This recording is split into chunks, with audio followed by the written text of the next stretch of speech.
गणेश आके हर दुख कलेश। गणेश माता पार्वती जी पिता है महेश, माता पार्वती जी पिता है महेश। गणेश आके हर दुख कलेश। गणेश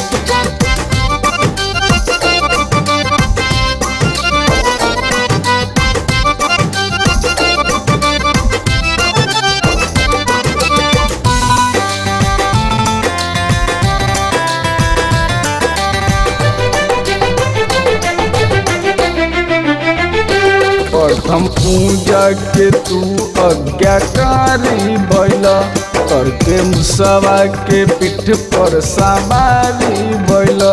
ज्ञान बुद्धि में निपुण कहाला बाबा, यही से सारा देव के आभारी बैला। प्रथम पूजा के तू आज्ञाकारी बैला, करके मुसवा के पीठ पर सवारी बैला।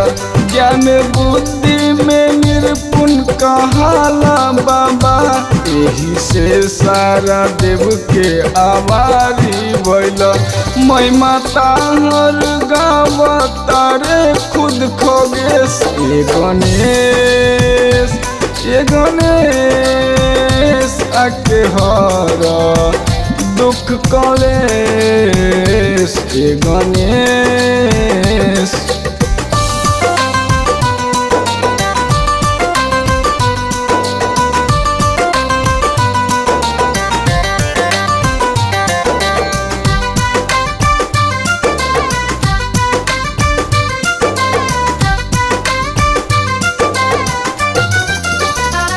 मीठा पकवान ताहार भोग लागे, पौरा जहाँ जहाँ जाला हो बाबा आगे। सागर और जी से हम बोला बतबानी, गुड्डू के बाग रउआ कृपा से जागे।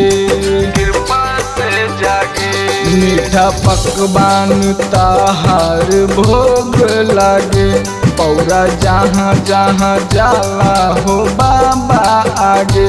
सागर और जी से हम बोला बतबानी, गुड्डू के भाग रउआ कृपा से जागे।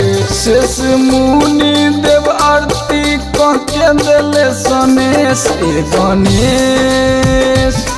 गणेश आके हर दुख कलेश। गणेश